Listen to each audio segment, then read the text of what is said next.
Good evening, everyone. I guess it is evening, even though it's still light out, even for this quieter New England day. It almost looks like we're walking off into the sunset with the picture behind me as we conclude our our 53rd anniversary month of Stone Soup Poetry.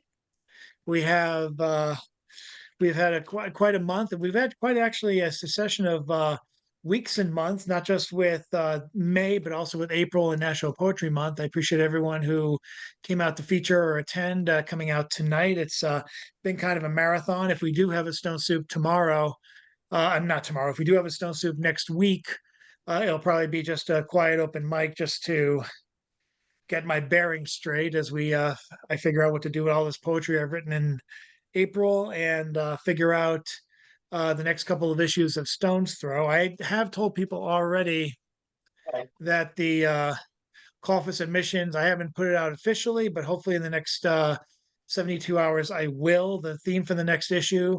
And thanks to everyone who contributed to uh, the longest issue I've ever worked on, the Aim for the Thoughts and Prayers issue. The next issue is going to be the theme is titled Unalive the Algorithm. And if you've been on YouTube, TikTok, Facebook, you know the trends, you know where the phrase unalive comes from and why it's there. And if you're anything like me, you've seen your viewership go down to a piddling few, whereas Red you had dozens, now you have twos of viewers and people paying attention to you. People are getting off of Facebook for the exact frustration. Just before I even came on here, friend of mine, Timothy Gager, some of your friends too, some of your friend of some of you too, was complaining how after years of hosting a group, which Facebook clearly wants you to create, he's now not able to send out his invites to as many people as he wants to anymore. He's getting restricted. I think that a lot of that's going to happen throughout all social media, especially as the election comes to a head. So watch yourselves, know your contacts outside of here, and best of all, send me a poem or art. I got Dave. I have David House who did the artwork for last issue, doing the work for this coming issue for issue 8. Good God, I hopefully will be out in less than 8 years. And also, even better, if you guys want to send me a poem or it's just something about algorithm influences, social media, anything that you have, I already have one submission. I'm hoping to get more.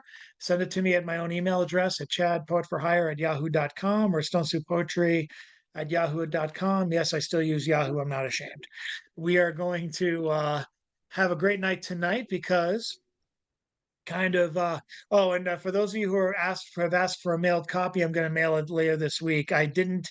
How about AOL? Thank you, John.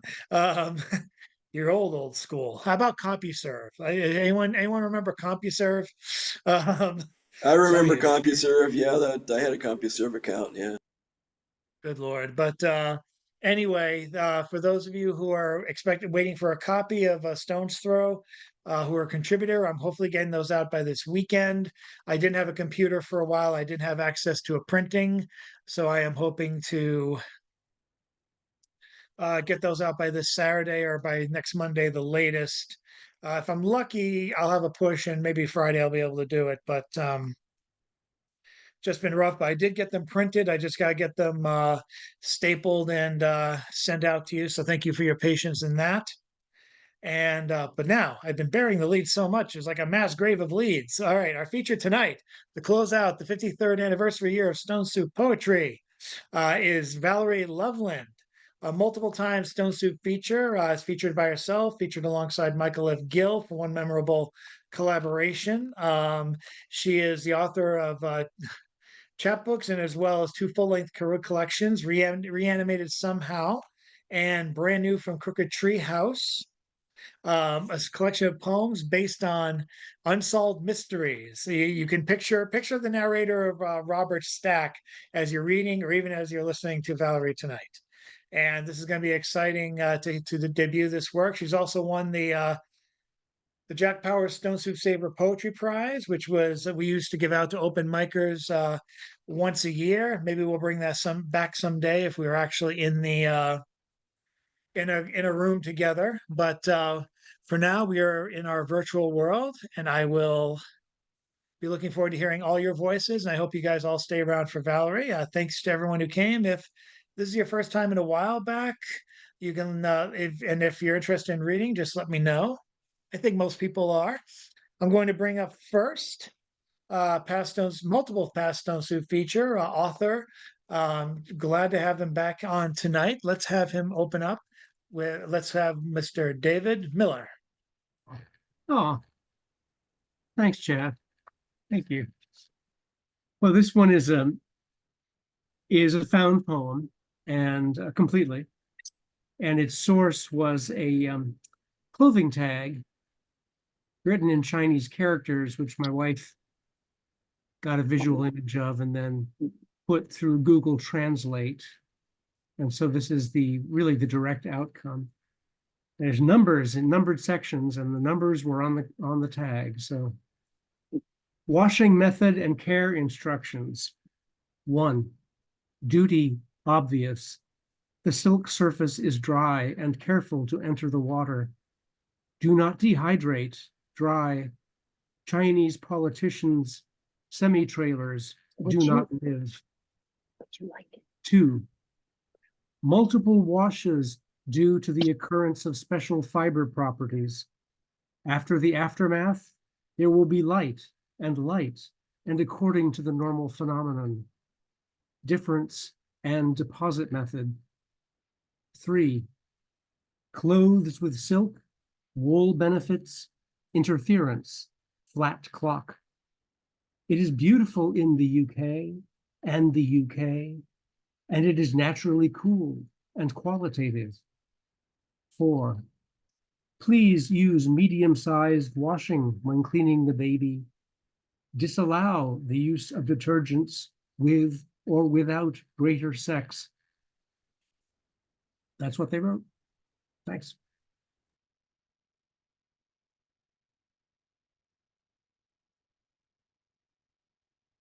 Thank you. Thank you, David. Good to have you back. And let us see who else we can welcome tonight. I'd like to welcome up Jan Rowe, one of the Black Seed writers and one of Stone Soup's regulars. Let's bring her up right now. If you need help with the mic, oh, you're good. Hi. My stuff lately seems kind of incoherent and speechless. So I'm reading something, Wild Geese from Mary Oliver. You don't have to be good. You don't have to walk on your knees for 100 miles through the desert repenting. You only have to let the soft animal of your body love what it loves. Tell me about despair, yours, and I'll tell you mine. Meanwhile, the world goes on. Meanwhile, the sun and the clear pebbles of the rain are moving across the landscapes, over the prairies and the deep trees, the mountains and the rivers. Meanwhile, the wild geese, high in the clean blue air, are heading home again. Whoever you are, no matter how lonely, the world offers itself to your imagination, calls to you like the wild geese, harsh and exciting, over and over, announcing your place in the family of things. And I always think of that 60 Minutes when a guy had these geese that him imprinted on him, and they were driving, and they were saying, you can't go across the Canadian border with those geese. So he stopped the car, and the geese got out, and they flew over the border, and then they got back in the vehicle. Thank you.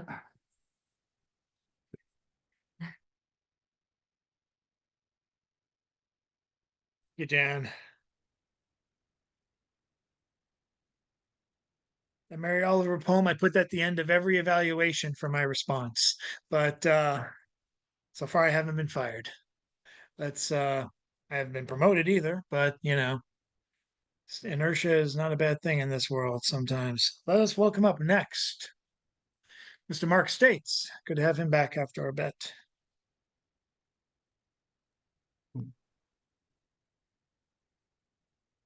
John's basement is in all of us. Certainly over the decades, this basement has seen more than its fair share of rough-hewn faces. The down and outs, the down and inconsolable, Depression-era migrants needing a place to rest their heads while searching for the next odd job and next meal. War veterans who've witnessed too many mangled bodies of friends and washing their minds with alcohol only serves to mangle their own lives even further. Every single one, clinging to the taint of the American dream, fretting which fetid rabbit hole they were facing, and never getting a piece of the American pie. This basement eventually might see a leaning tower of pizza boxes and lounging sunglass-wearing cockroaches, content after feast of leftover crusts while Sonny is on his latest 24-hour bender, bent over keyboard and joystick. Master of Grand Theft Auto, pawn of Grandma McNarcissist. But no, this film is black and white, and John toots a party favor in front of his basement door. One might find this setting appropriate for a Rod Serling intro to a Twilight Zone episode, a portal to a bizarre new world, a twist of fate or circumstance, a commentary on the perversity of postmodern capitalism. What in the world is in John's basement? And why is John on such a mind-altering drugs display of excitement, eager to show it off? That one of John's personal demons is off camera on a smoke break should be enough of a clue, a red flag if his world were not black and white, that what you are stepping into is not an episode of television, but of paranoid hallucinatory schizophrenia. You see, I've watched too many episodes of Criminal Minds, the torture rooms, trails of dismembered bodies, the mazes of broken glass and dead-end hopes, too many rooms where you check in for one night and then check out permanently. I've watched too many poets on my computer, and they all speak to me. They are looking right at me, and no one is behind me. It has to be me. Rich Boucher and his new power drill are still fresh in my mind. It's not so much the cranium shavings he is gently caressing off my face, nor the blood spatter he's wiping off his. What really hurts is that I thought we were friends.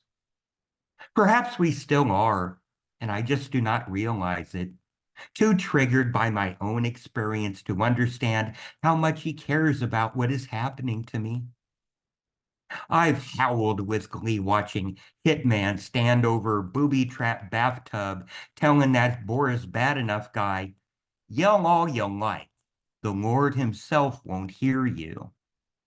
I've watched the blitzkrieg minds of our generation crumble into gritty dust, like broken shells on a beach under the weight of internet conspiracy videos and podcasts, peddling fears that political parties are running child porn rings from the basements and back rooms of New Jersey pizza parlors, and creating viral microchips in the basements of clandestine medical research centers, and plotting to take away your guns and the right to say stupid shit in super secret meetings held in their luxurious Illuminati penthouses, which the elite won't tell you are really basements if you turn the building upside down, because they want to keep you in the dark about the roof.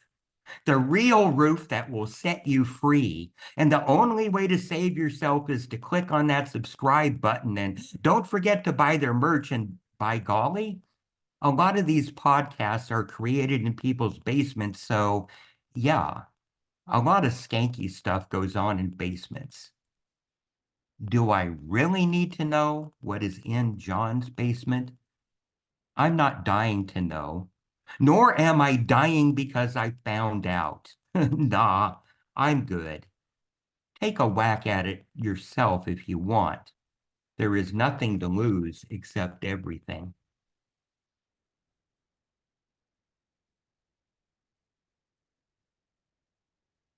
Thank you very much.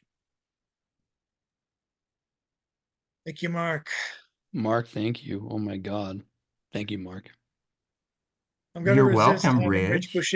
Boucher follow up right away. It's tempting, but let's let's pace. Let's give the audience what they want, but just a little bit later. And let's bring up Linda Carney Goodrich, whose new book Dot Girl is already out and available for sale. Check it out. You can buy it off of her from Amazon and other book sites. And hopefully she's unmuting, or hopefully she is not away from the computer. Oh, I'm there she is. here. I'm here, but Hello. I'm cooking as I'm listening to you guys. So No like worries. I don't have anything really to read tonight, but I'm really enjoying everything I'm hearing right now. Well, Sorry.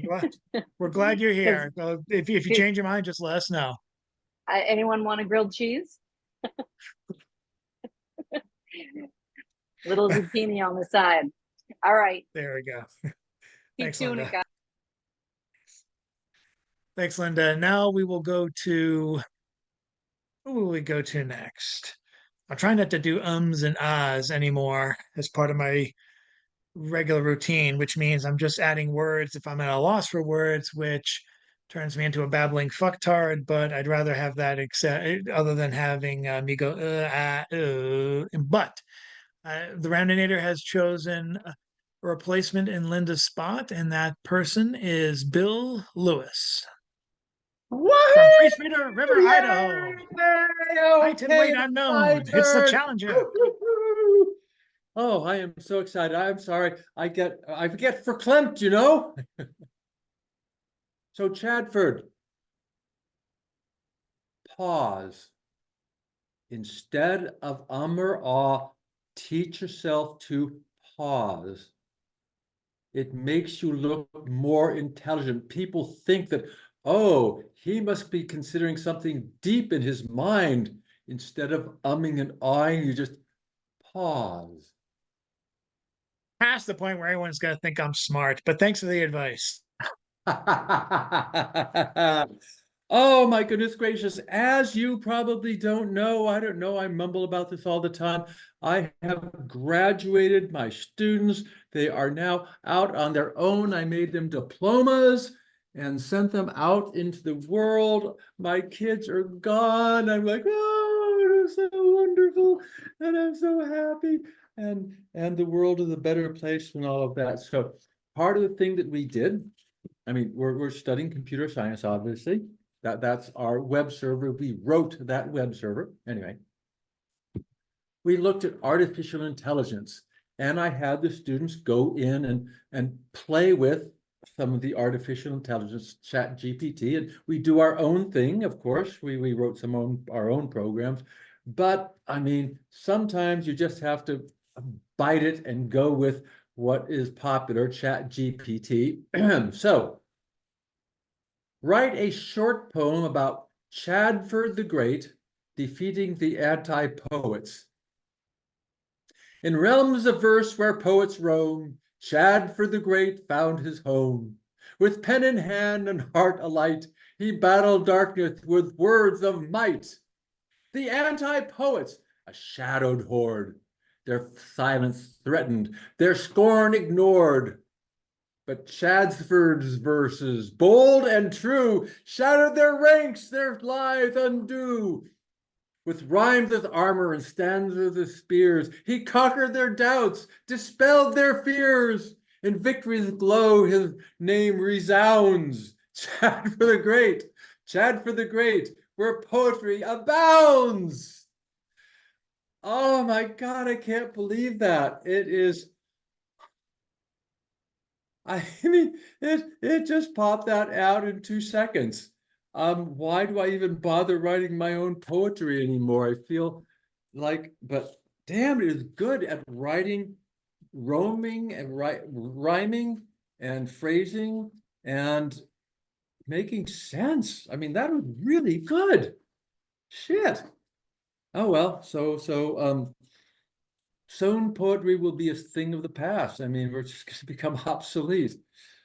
Happily, Happily, it does not know how to do laundry, so we will still be able to do our laundry without machines getting in the way. But poetry. My shot at poetry, thinking about my students graduating. Spacey, floaty, am I really here? Maybe it's a dream or a holodeck apparition. I do nothing. Nothing. Nobody needs me. Not now. I just float. But a week passed. Only 7 days ago, I was someone.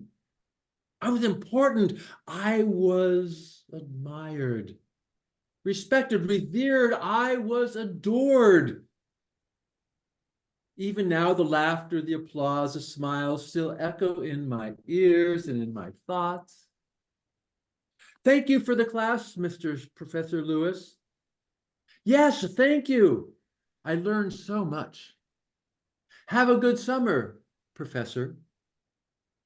Technically, I was an assistant professor lecturer at Tufts, but the students don't need to know the details. They had a professor teach them, not some third-year high school teacher, a professor. From Tufts and Stanford and MIT, they were learning at the feet of one of the true pioneers of computer science. What an honor and what an exciting voyage. Yes, I did that for them. For them, I was magic. I was then, but not now. My students have flown and I stand here alone. No one needs me now. I have no responsibilities. I have no needs, no desires. I float.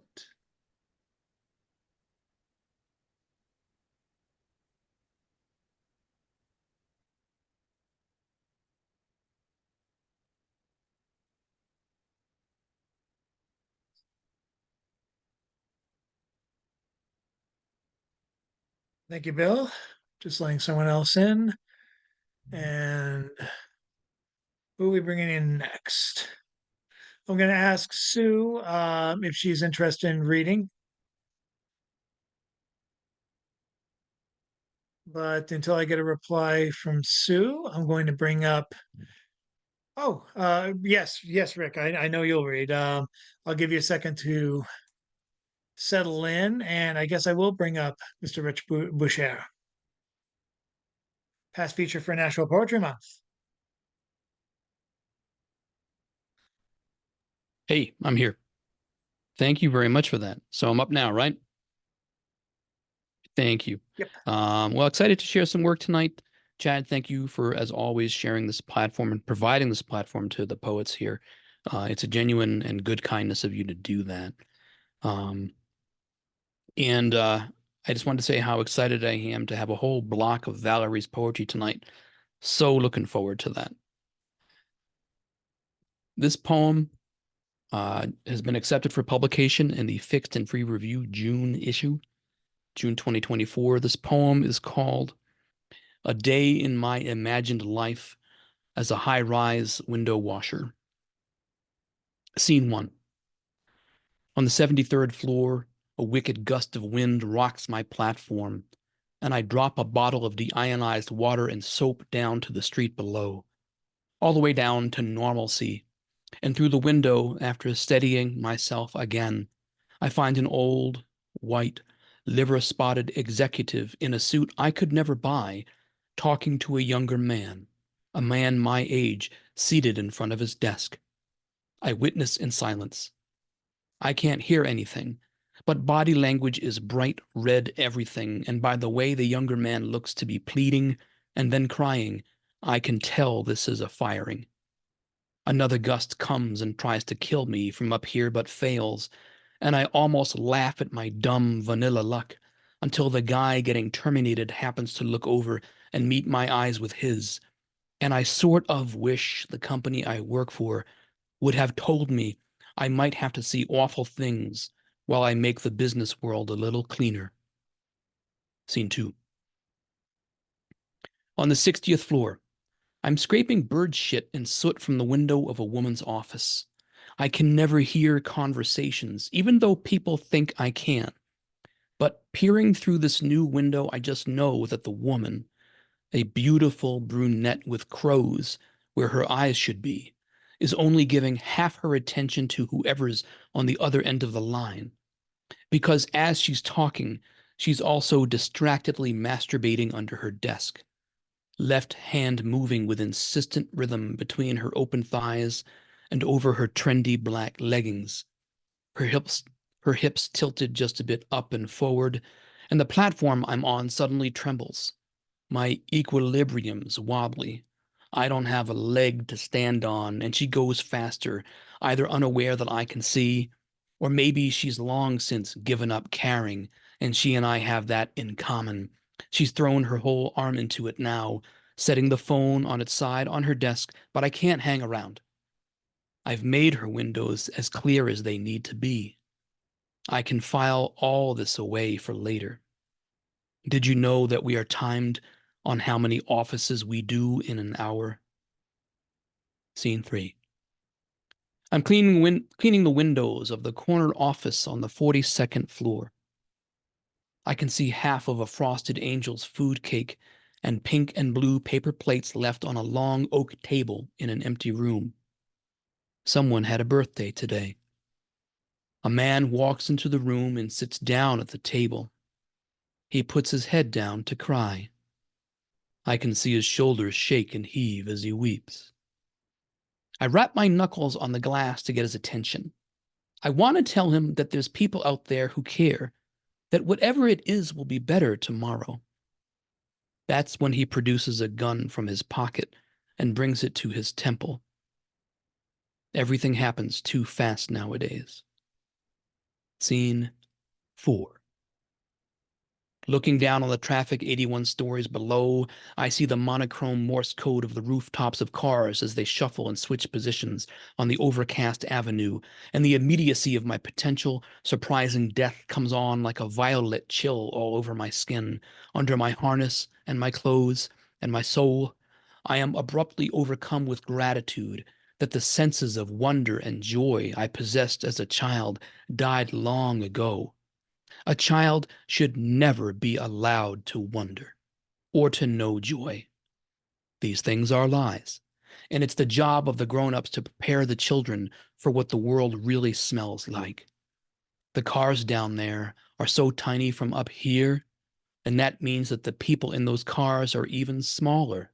And that means that they likely have no idea that I'm up here, and I am abruptly wishing that I was hit more as a child, smacked around more, slapped in the face more, bashed against a wall more, because I would have been more ready for the world, and I would have been ready faster than the rest of the fourth grade, and I could have skipped being naive completely. And when you're up this high over the rush hour that never ends, you're constantly, ceaselessly, always imagining people screaming stupidly as they watch you fall to your death. And you're constantly, ceaselessly, always imagining that you'd be able to hear those screams on the way down somehow. But I know me enough to know that if I heard someone screaming as they saw me plummet down to my instant doom, marinara sauce on broken glass, I would tell them to just shut up and relax, because everything's a part of the cycle of life. Yes, even dark human blood on the sidewalk. And some people were just never meant to be. And look, see what I have done. I missed a window of that office over there, and now I have to go all the way back and try to do a better job, because I know I will hear about it if everything isn't perfect.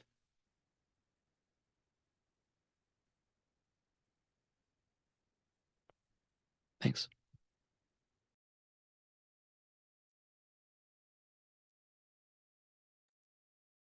Thank you, Rich.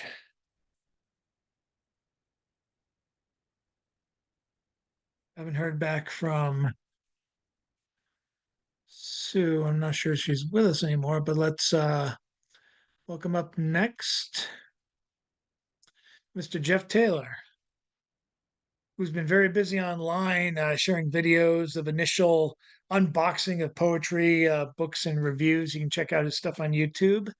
And of course, get information of the next Controverse open mic, which I think is coming up on, I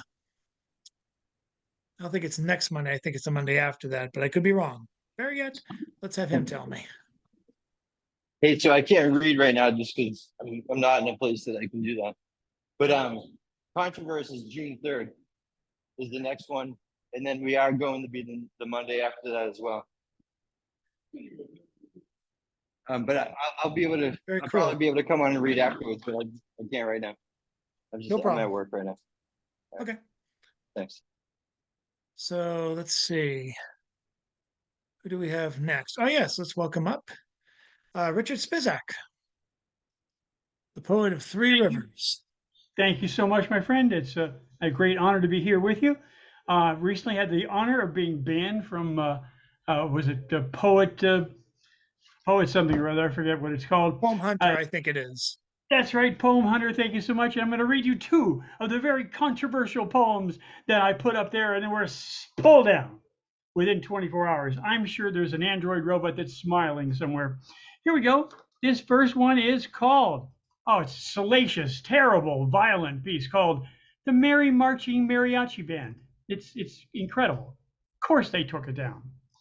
The mad mariachi mambo line danced through the village tillage, so pixelated, syncopated, keeping time. The claves and kalimba sounded loud and clear, stopping from time to time so the children could hear. The entire village joined in the singing like a choir. The retired accordionist in the drugstore lamented he'd sold his squeeze box just last week when he learned he was fired in a late night tweet. The marimba and the triangle player knew each other very well. They were neighbors once and shared a backyard. They knew each other's secrets and swore to never tell. The timbales and the bongos were the first to pass. It was remarked that with their fervent pounding, they would never last. Two upright basses followed at a little distance. They hated to follow anyone keeping time. They were quite resistant. The percussionists were all independent-minded. They kept triple-tonguing 16th notes in 6/8 time. The master conductor, initially quite enthusiastic, after 3 times around the village fountain, turned bitter and more than a shade sarcastic. The trombonists, who were in it from the very beginning, marched off in their own direction. They were determined to be winning. The clarinetists and oboes couldn't come. They had no clue. They were feeding peppercorns to polar bears in the midday sun. 10 timpanists followed closely on a flatbed truck. If you'd expected them to march with kettle drums, you'd be out of luck. A coven of kazooists were enthusiastic. The crowd at the bowling alley, all in unison, roared as they passed and in one voice shouted, these guys were pure Harry Potter-esque magic. And as the town steel drum met them in the new skating park, where they often met to jam from pre-dawn till after dark. You can see, obviously, why this thing should be banned from polite company. And my brother, if there's time for one more about the same length, this one, this scurrilous piece. This scurrilous piece is political. Oh, political. Oh my God. It's called Trump's Attorneys Request a Delay. Obviously scurrilous. Trump's attorneys request a delay. After all, the start of baseball season is just a few days away. The trial, of course, must be delayed. Trout spring nesting can occur any day. The trial sessions must be put on hold. The Parisian fashion season were in fact overtly bold. The Trump case, again, must be put on hold. The Glacier Retreat has been revolting and reveling, or so I'm told. Again, they call for a delay of the trial. It seems Mr. Trump remains as yet in denial. And all the trials must be delayed. The Andromeda Galaxy is on a path to waylay our dear favorite and most beloved Milky Way. Again, a galaxy which is no fantasy, no fake news, simply science whose violence we must endure, and shut the door in an overrushed trial. Again, a delay would be just in time. No greater rush should ever be in play. The Trumpian trial must be placed on hold. His attorney, Giuliani, is getting old. Far better we delay the trial. The bread attorney Haba baked is now growing mold, burnt from the fire. A speedy trial is not necessary until, in fact, all the witnesses are buried, and that's a fact.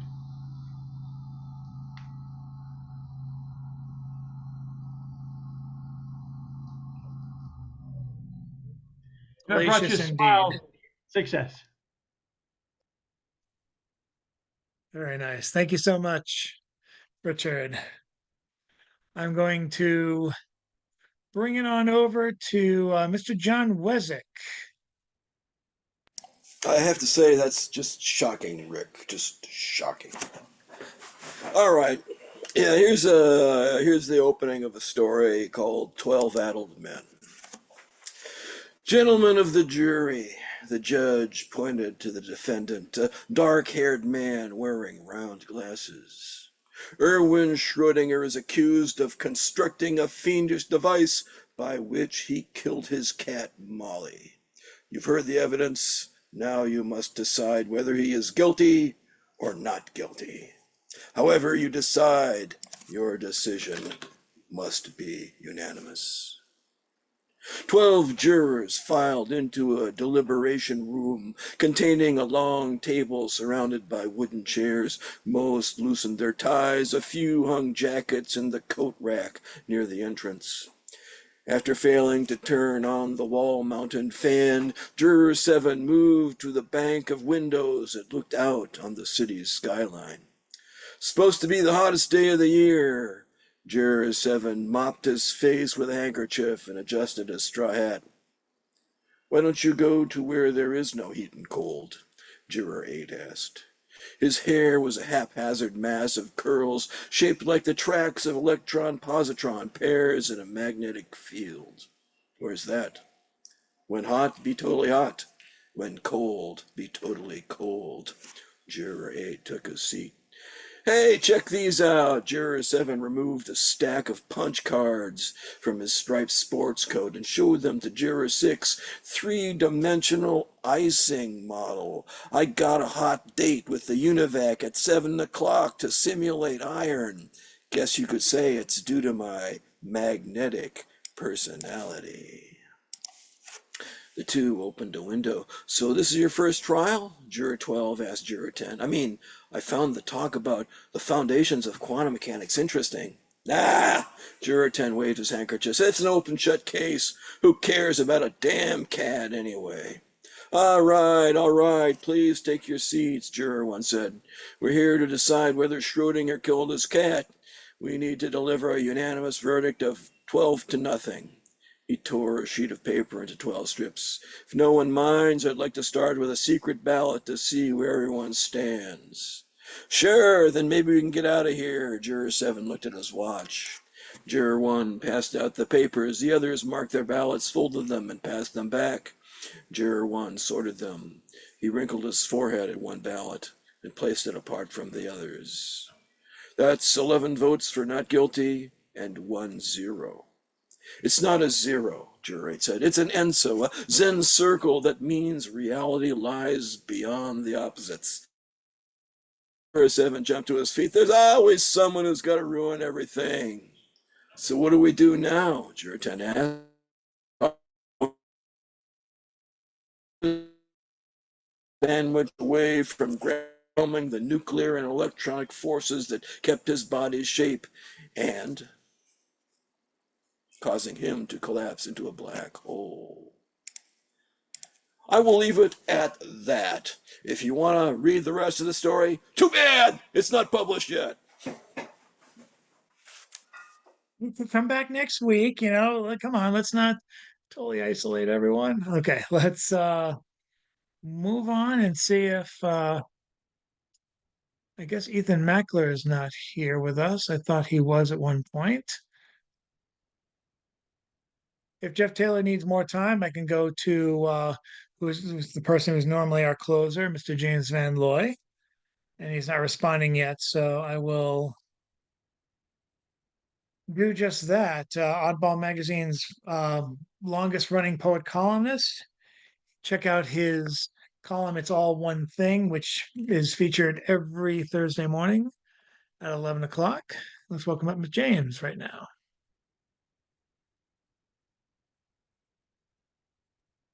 Okay, yeah, thank you. Thank you, Chad. So I have a poem here, which is called Metaphysics of It 6. Metaphysics of It 6. The right hand of God attempts to determine the smallest detail of ordinary, daily, dutiful life. Do not even imagine taking up the quill with the lowly left. Only mandated clean what's left of daily evacuation of waste and feel the metal-edged ruler slashing down on knuckles so foolish as to transgress tradition, albeit never really so very old, ruling class inventions of misinformation to lead to silos of silent acquiescence, where suicide becomes just this. There is no alternative. Tina. When our two-handed brains are crying out for all the sweet patterns and only the tattoo of left and right can create various thriving whole to match the on-off template of tsunami change digital days, the current age that is now, that by default has now become the back of my hand, that was always the back of the right hand of patriarchal wrath, which the turning of the cheek can but turn into the shame of striking with the lone left, the left behind, called other. And here's the song. We away, oh, him away, we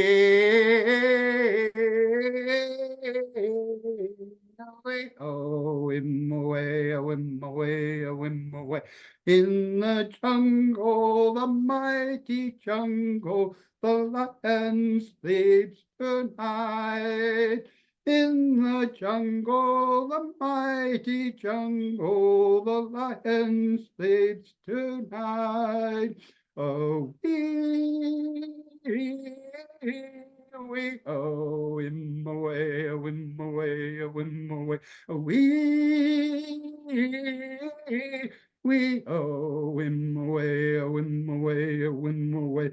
In the village, the peaceful village, the lion sleeps tonight. Near the village, the quiet village, the lion sleeps tonight. Oh, we oh him away, oh him away, oh him away. Oh, we oh him away, oh him away, oh him away. Near the village, the quiet village, the lion sleeps tonight. Hush, my darling, don't fear, my darling, the lion sleeps tonight. Oh, hush, my darling, don't fear, my darling, the lion sleeps tonight. Oh, oh, wim away, wim away, wim away, oh, oh, wim away, wim away, wim away, wim away. Thank you.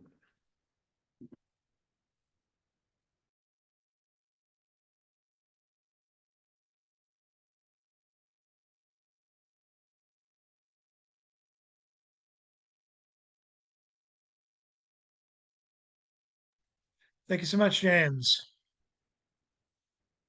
And now I think we'll be moving on to the feature with a possible open mic encore for the people who can't make it right now. Checking in with everything. Yeah, we'll get started on that. Thanks to everyone who is still with us. I hope some of the people who left will join us later, but that can't be. At least this video will be published by tomorrow on YouTube around between 8:30 and 9 o'clock.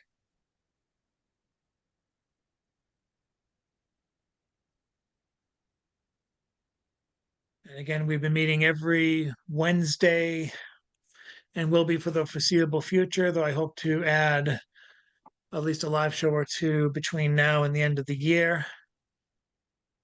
More announcements for that are coming. Hopefully more announcements for the Boston Poetry Marathon are coming. I'll be conversing with the group. I just joined their board last year, and I was really waiting for someone to make a first move, and no one's made that move. So I might just have to be the pushy one and be like, "Are we still doing this, guys?" Because we do have the money to rent the place left over from last year's fundraiser, which was very successful. So hopefully, I'll be able to give more announcements for that. And if you guys have been passed or have been passed or potential features for the Boston Poetry Marathon, and you don't hear anything by the end of June, just let me know and let the others know. But more on that another time. We have past Boston Poetry Marathon feature, past Cantab feature, past Stone Soup feature. Valerie Loveland with us tonight. The boilerplate is brief and sweet. It reads Valerie Loveland's book, Unsolved Mysteries theme song, poems about the 1980s TV show Unsolved Mysteries, as hosted by Robert Stack, was published this year. She likes audio poetry, silent movies, and knitting. After being gone for a long time, she moved back to where she grew up in New Jersey. And this has been a long time coming, both the collection and the return feature after being away for so long. It's time for everyone out there, friends, to put your hands together 30, 40 times for Valerie as we begin. Welcome, Valerie. Hey, thank you so much, everybody. Yeah, this started when I was working at an office where somebody was talking about unsolved mysteries. He watched it every day and would talk about the episode. So it kind of reignited my interest in it. And it's funny because I added him on LinkedIn very recently, or he added me. And I said, hey, I wrote a whole book about unsolved mysteries. And he's like, oh, cool. I gave him a link. And then he didn't say anything. So I think that's probably good. No, it probably isn't. So anyway, that's what it means to be a poet, basically. Anyway, so I'm going to read a couple from the book, and then I'm going to read some new ones. One is about my sister. I sent it to her ahead of time, and she liked it, luckily. So I'm going to read it. Anyway, when a widower is interviewed on unsolved mysteries, they know what to say. Even before the show, they know how to say they didn't do it. Nobody needs to say what it is. Every it is the same it, and every she is the same she. Why won't the camera record their hands during the interview? Why didn't someone put the wedding photo in their hands and record their expression? The wedding photo is not interviewed, but it knew as soon as the camera shutter opened what was going to happen 10 years later. Viewers get our own set of clues. We can tell by the room where they interview, by the shirts they wear. We know if they say a rough patch, rocky, struggling, not getting along, having problems. If they admit one thing, they admit everything. Chris just laughed during this because the first time I featured with this book, my cat was meowing the entire time for some reason, enough that you could hear it on the recording. And there's one part where I said having problems during that, that line, and she did like a, oh, like loud, so you couldn't say having problems without somebody making a meow noise. Anyway, hidden treasure doesn't want to be found. I was going to skip this, but how could I when Robert Stack smiles in a certain financial way as he announces the treasure's modern value? He has enough money, but I think he might not have enough treasure. I don't believe in precious metals that don't bury themselves. When was the last time someone found gold that wasn't dust? Gold pretends to be human when it writes a map away from itself in an antique diary. It doesn't want someone's hands all over it again. It just finally finished wiping off fingerprints from the last time someone handled it. Gold knows it is only safe if it disappears. Robert Stack is a series of tubes. He is a root of a connective data structure, meets with us weekly so he can tell us what we need to know all at once. Asking Robert Stack to look for a something or a someone on unsolved mysteries is like looking for the someone on the internet. His voice box / larynx soaks up heights and weights / scars / timelines of events / videos of fires / orphans / amorphous music / fugue state / abandoned cars / cold night / police blotter / drops of blood / nightmares. And on camera, he wrings out that sponge. The wind blew open his trench coat, and I saw inside was not a body, but pipes and copper wires. He looks like an empty subway tunnel, not abandoned, but undiscovered, a secret, packed away, sealed, waiting. Even Robert Stack dies. The internet put us all together, just like Robert Stack would have. Death happens to everyone, but how could his heart fail when Robert Stack has never failed a thing in his life? How can there be a death without also an investigation? How are we sure tears are sincere until the results come back from the lab? We don't know what happens in a mortuary without light that bends through a camera lens. Moths have been masticating all of Robert Stack's wool sweaters again. So many minuscule holes. I don't think he actually died. I look at my television screen and he's still there. Now I'm gonna read newer things. This one is called Baojo, which is my sister's name.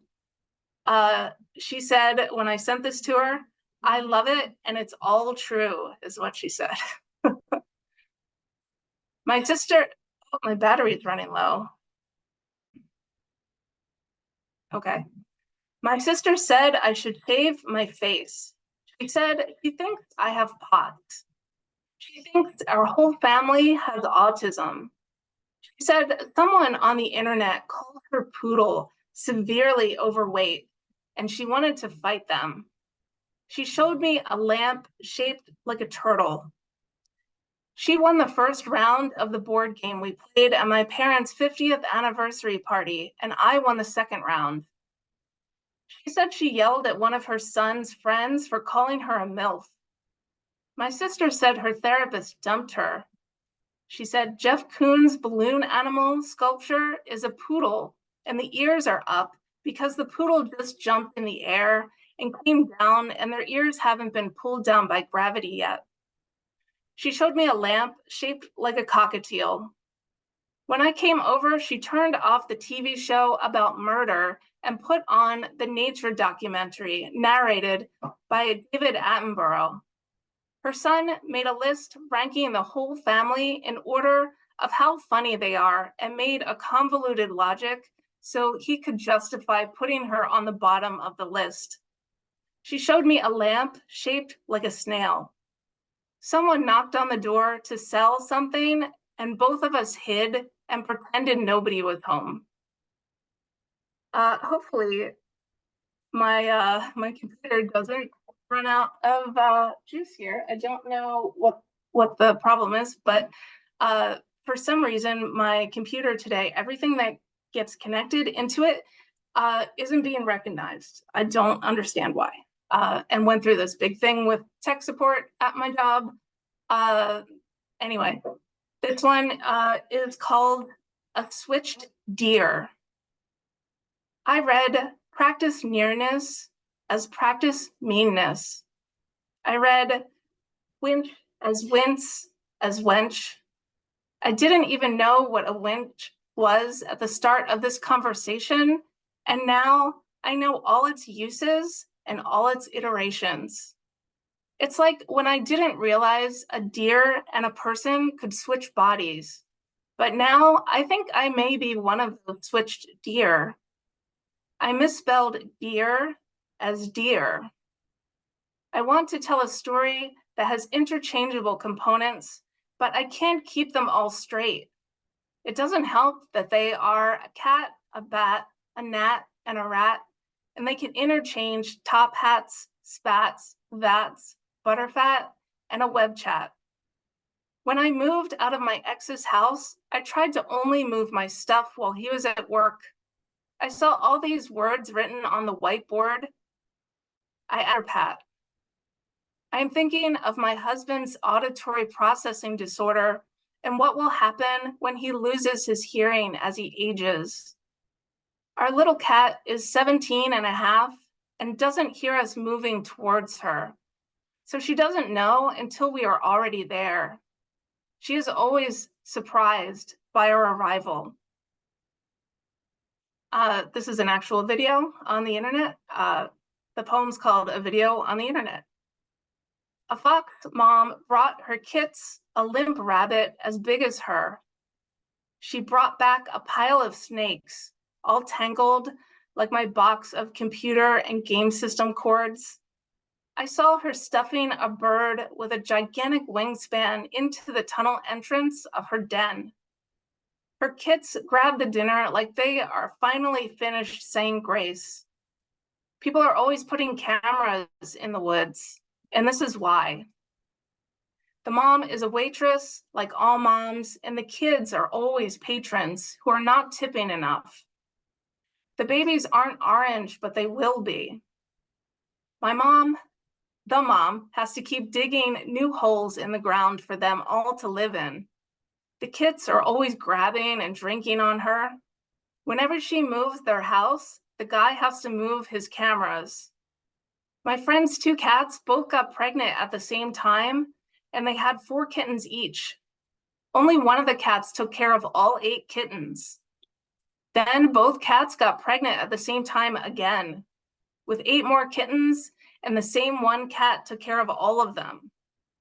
I thought they were called kits, but the guy with the camera called them pups. I looked it up, and the babies can be kits or pups or cubs. A different video said that baby foxes inherit their mom's dens. This one is called I Warned You. I warned you about the person I saw in the woods. I warned you about the person I became in the woods. I looked like I was in a clearing, but that was not the sun on my face. I was just flushed, vivid, luminous, vibrant, gleaming, florid, phosphorescent, lustrous. My famous last words did not end up famous, nor were they my last words. I came back from the dead and couldn't stop talking. I woke up from dying and couldn't stop laughing. I was somehow even worse than when I was alive because my mouth didn't have to move to talk anymore. He was mixed feelings. He was mixed predictions. He was a mixed bag, a mixed up bag, a bag of feelings. He was a sentence that ran backwards. He was the worst thing that ever happened to me. He was a ripped up confession that got ripped into even smaller pieces. He was a coin that drowned whoever put him in their purse. He was mourning jewelry. I buried myself up to my waist and pretended a magician sawed me in half. He didn't, but they made him bring me back the bottom half of my body. Since I was faking, I wasn't sure where he got the legs. It was so awkward, and I didn't want to admit I lied, so I sawed myself in half, kept my legs buried in the ground, and put on the other legs. Later, I went to where I buried them, and there was only an empty hole. Is it possible for legs to kick their way out of the ground?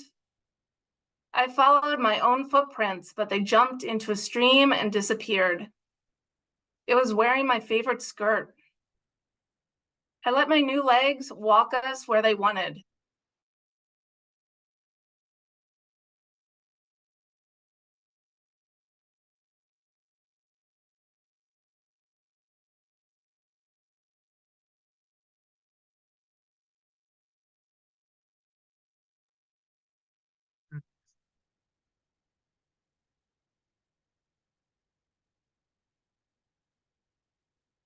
I have a suspicion that her it was a hell of a poem to go out in. I hope she finds a way to charge her machine, but I think that might be her final note. But what a hell of a note to go out on. God damn. She yeah, she definitely froze, but I think that's the computer freezing. Hopefully she'll be back. But wow, what a way to drop out. That was amazing. Well, wow, we might wait for her to come back. Well, we can wait for her to come back and do an encore. We can actually bring up Mr. Jeff Taylor if he's ready to go. Oh, we have someone else coming on as well. CC Shagra. But let's see what goes. That was a pretty epic that was a pretty epic fade. Epic freeze fade. Freeze frame. If Jeff Taylor's ready, he can go. Uh there he is. Yeah, I just need you to unmute.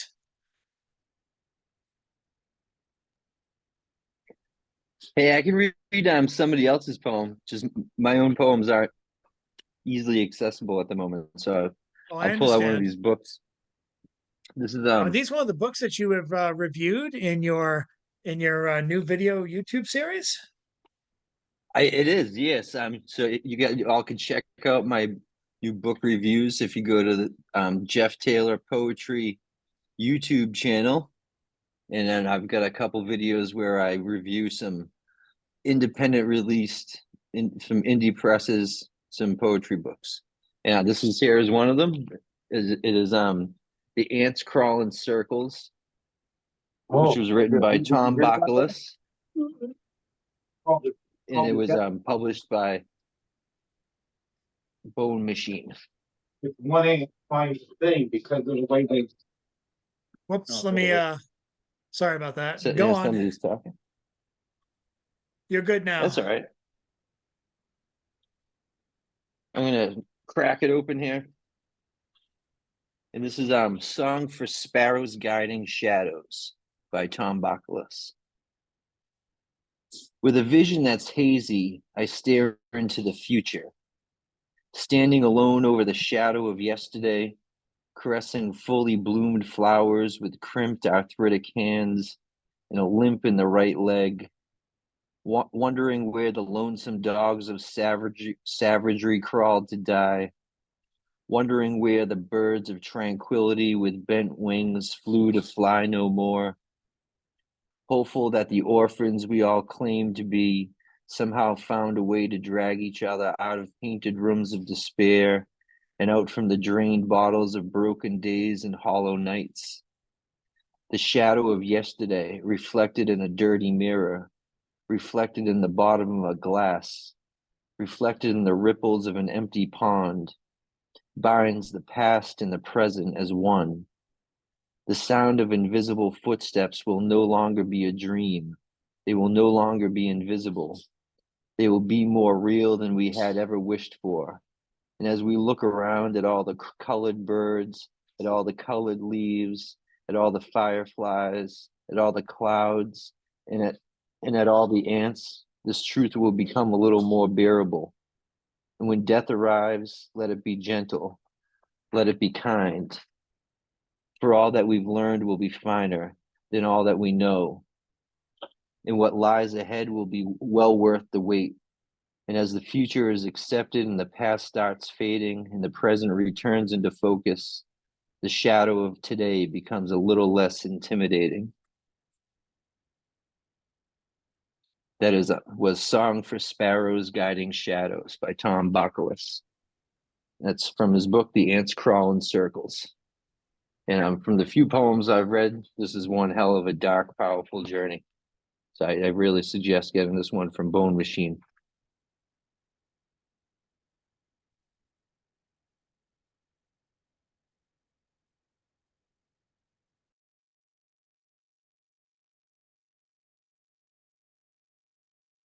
Thank you so much, Jeff. I am in correspondence with Valerie. She might make it back, she might not, but I appreciate your guys' patience in this, and I'd love to have Mr. CCR Chagra come up and read if he is so inclined.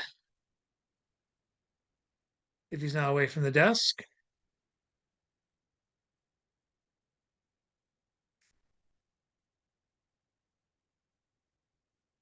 If he's able to come on. Hold on. I'm gonna sneak in here. All right. Sounds good. I'm just gonna read. I'm not gonna leave the camera off because I'm at the kitchen table here. So I'll read a lyric. Thank you very much for the feature. It was like a really big deal that I was able to kind of warm up. And then 2 Fridays later, I did my first very ever, like I said last week, concert length kind of a thing. But out of all of them,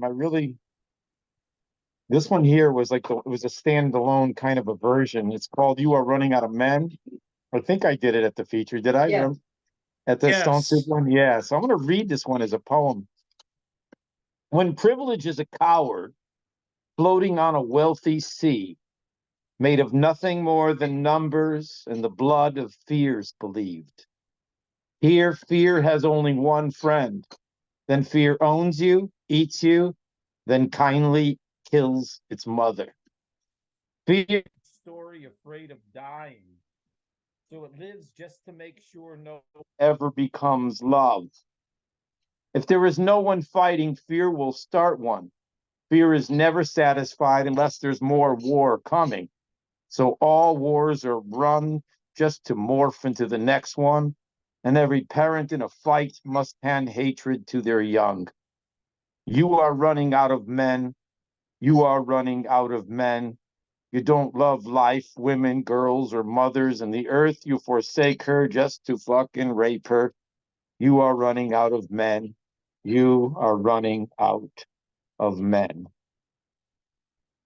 And like I said before, if you didn't hear last time, that song was inspired by a talk given by Bob Dylan as he was the recipient of the Nobel Prize for Literature, where he talked very differently than all his other interviews. He talked about the history of the greatest philosophers all the way back to Homer and Socrates and lines from some of the greatest books. And somewhere in that talk, I don't know if he was mentioning, I'm pretty sure he was mentioning a line from a book he read once, but it was that line when I heard it. And this, I hope, happens to all of you. Every now and then you're going to hear something and it's like, oh shit, I have to write that. So that's it. Unless did I miss the feature and what's going on? Do you want another one or is that it? Am I waiting for, That's right. You came a little late. The feature It looks came, like and then Valerie's back. there was an epic freeze frame, and she is she is back to do an encore, which was that the freeze frame fade was amazing. Everyone here is going to agree. oh, she got to take it from the top. I'm going to mute myself. So so if you want to do your encore set, Valerie, no one's going to stop you. All right. I just have a few more. I was timing myself. I think I stopped it though. Yeah, I did. Okay, good. It's still not running. I only have one more. Okay, so I'll just, since I got cut off in the center of this one, I'll do the whole thing and then I have one more after that. I buried myself up to my waist and pretended a magician sawed me in half. He didn't, but they made him bring me back the bottom half of my body. Since I was faking, I wasn't sure where he got the legs. It was so awkward, and I didn't want to admit I lied, so I sawed myself in half, kept my legs buried in the ground, and put on the other legs. Later, I went to where I buried them, and there was only an empty hole. Is it possible for legs to kick their way out of the ground? I followed my own footprints, but they jumped into a stream and disappeared. It was wearing my favorite skirt. I let my new legs walk us where they wanted. We walked for so long. We stopped at and won a legs beauty pageant on the way. Eventually, we got to a robin's egg blue, mid-century modern architecture house. The mailbox was a miniature version of the house. When she opened the door, we looked at each other's legs, our shoes on the other person. It was easy to switch our legs back, but first we let the legs cartwheel and wrestle around like puppies. And then my last one, the hold music for CVS Pharmacy sounds like mental illness. Chris is laughing for that one. Anyway, and it somehow gets more mentally ill the longer I wait for them to answer. The song repeats every 30 seconds, just like my thoughts. I tried to like the generic version of my medicine, but it was just like that guy I knew I was going to break up with. We didn't meet our deductible yet this year because my husband stopped going to therapy. This sounds like a punchline, but isn't. It is Halloween, and all the ghosts and monsters are already put away, except for me. I try to act like I am not desperate to get my medicine because it is a controlled substance. I stop myself from saying at the beginning of every phone call, I have never tried drugs or drinking. I want to tell everyone in line at CVS I sleep on my back like a vampire, but I haven't been sleeping lately. I try not to say when I give the cashier my HSA card, I used to be a poet and was going to try to be one again. I promise the pharmacy check at CVS I will start running again. I promise my doctor I will stop spending so much money. I promise my insurance company I will call my mom more. I promise my husband I will have a good one. Chris is back in therapy though, so we'll probably meet our deductible this time. Anyway, that's it. Thanks so much, everybody. Sorry about the mishap of cutting out there. Okay, God tell us all what a good one means. We all reading into it. And you got to do God. one more. I just got here, or two more. I read my whole list. You'll have to go back and read the video, listen to the video tomorrow, CC. All right, all right. We I got we tried. gotta do some kind I gotta do some kind of TV effect with that thing after the smile and fade. Just like, At least it was Valerie, dramatic. that was awesome. You did a great set. Really, Oh, really thank you. did. Thank And you. I have to say it's got to be left to you to encapsulate old music insanity, which I've often thought was just the soundtrack to insanity, just generally speaking. Especially when you're waiting for a human being, and when you think you're about to get a human being, and you hear a click that sounds like someone's about to pick it up, and either you lose the call after 47 minutes, Yep. or it just says your call is very, very important to us. You son of a bitch. Like And it's literally, if I hear that music, I would probably burst into tears right now. right. It's yeah. I'm right with you, and I Rich, love that you encapsulated that. Rich, you know, my buddy Fred Longworth, who I recommended to you, has a poem called Suicide Hotline. And you know, thank you for calling the Suicide Hotline. Your call is very important to us. If you're thinking of strangling yourself, press one, you know, and so on and so forth. It's the this is the it's the the foregone conclusion to technological innovation that we all thought we were so smart to get into. You know, a lot of people say that poetry is a trigger warning. They should also say that poetry is a suicide hotline. I don't know if that's supposed to be funny, but my heart's in it. And Valerie, I still want to do, and I know we talked about this sort of off backstage, but I still want to do a double feature with you somewhere. Yeah. And tonight really just confirmed, not that I didn't already feel 1000% for it, but I think, but after you and I do a double feature somewhere, I don't think there can be any doubt that at least one person in the audience will be healed of some ailment, and then at least one person will go directly insane. And I look forward to that happening with you and me. And you can ask if they have any other elements. Yeah. Yeah, there we go. And did Chris see my picture I put in the chat for him? You did. I did. Valerie thought it was from the Ghosts of Tsushima. No, Ghost of Chris Tsushima? did. Oh yeah, No, yeah. I didn't.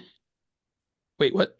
Okay. So the Yeah, that picture that I saw, you thought it was from the Ghosts of Tsushima. No, I thought it was from Horizons.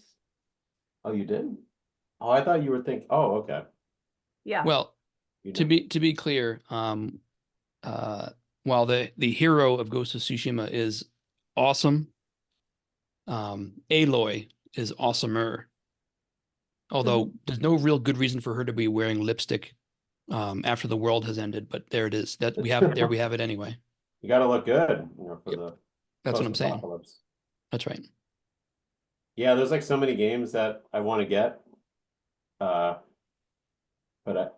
I almost got that game, the Forbidden West, like when it was on sale, because it's like on sale on Steam every now and then.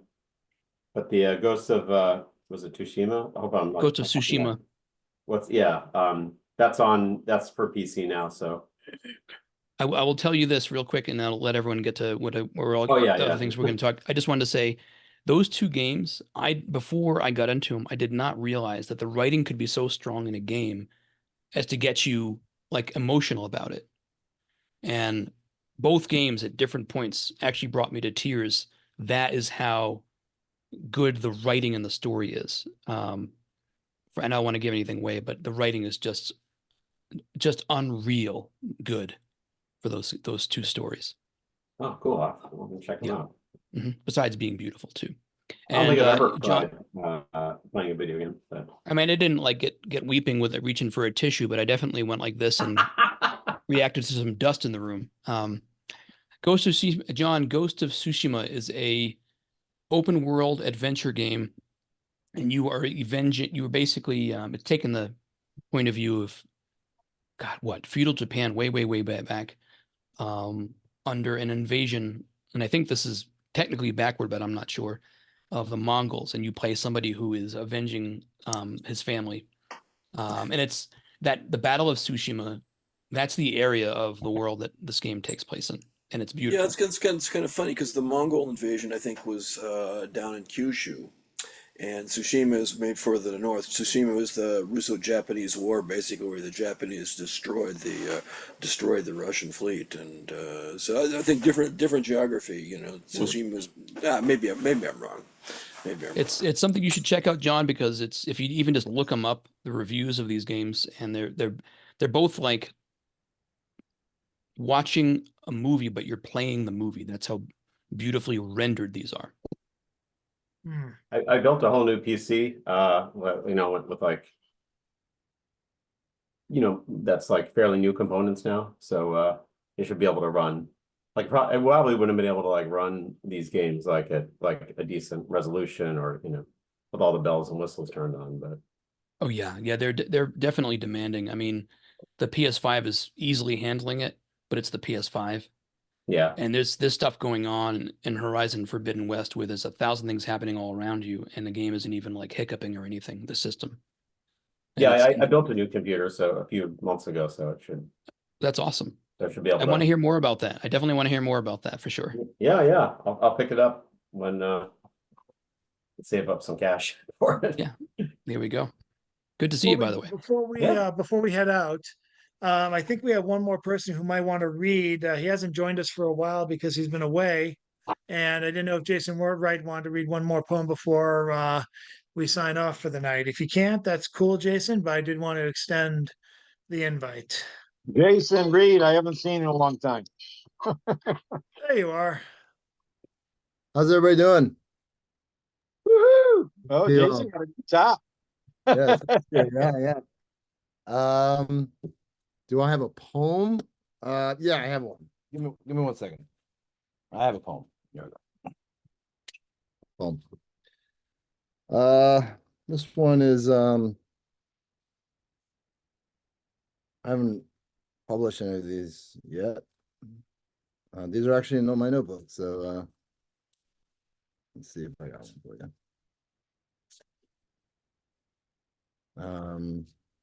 Here we go. All right. Right? It's called Free Prose. What's it called? I wrote this on the 19th of May. The world is misery when they think you're weak. They'll tear you down every time you speak. They love to see you struggle. They like to gnash their teeth. This relates to you. 2 words for you, just breathe. The world is in remission, sick from all the isms, racism, sexism, and for us addicts, alcoholism. But God helps me every day. Found him on the mountain. 2 words, he said, just breathe. So I stopped playing possum, started being awesome, recognized my problems, and God said I got them. Softer words were ever spoken, but I heard them. Took a look at myself and stopped playing mental murder. Wrote a letter to myself, and then I asked for forgiveness. I asked God to help me out. I guess it's called deliverance. With God on my side, my persistence becomes perseverance. Finding God is now part of my lived experience. Thanks. Thank you, Jason. And Yep. with that, it's been it's been as loopy as stone soup as it was in the live days in the back of the Out of the Blue galleries, both the one on 106 Prospect and the one on Massachusetts Avenue. I thank all you guys for coming. Thank you guys for helping celebrate the anniversary month. Everyone, each and every one of you, whether you featured or were just a staple on the open mic. Hopefully I'll be able to announce something live. It's been a crazy few months for me, but hopefully I'll be able to outreach to people and we'll be able to announce something. I do have shows in mind. I do have a tribute in mind that if you guys are going to be around in the Boston area in August, I'd love to invite you to a tribute to Bill Barnum. I'm going to be finalizing that with people who knew him, and hopefully we'll be able to make it. A lot of people hopefully from the North Shore who worked with Bill a lot and knew him are going to be able to make it as well. That's all I'll say for now. Fine. Anyway, I don't know what that was. Anyway, let's thanks to Valerie, Christopher, and the entourage in the back. Always shocked. We're gonna give a nice little wave, and God, May is done. What'll the summer be like? No freaking clue. But I'm so glad you guys were here for May, and I hope you guys are going to be here with us for the future.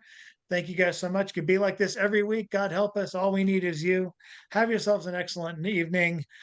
Be sure to check out the links tomorrow for the information tomorrow to buy Valerie Loveland's book from her directly, courtesy of Crooked Treehouse, the publisher. And that's it. I'm going to bed. You guys take Thanks, care everybody. and have a good evening. Bye. Bye. Can't wait to see this video tomorrow. Freeze frame.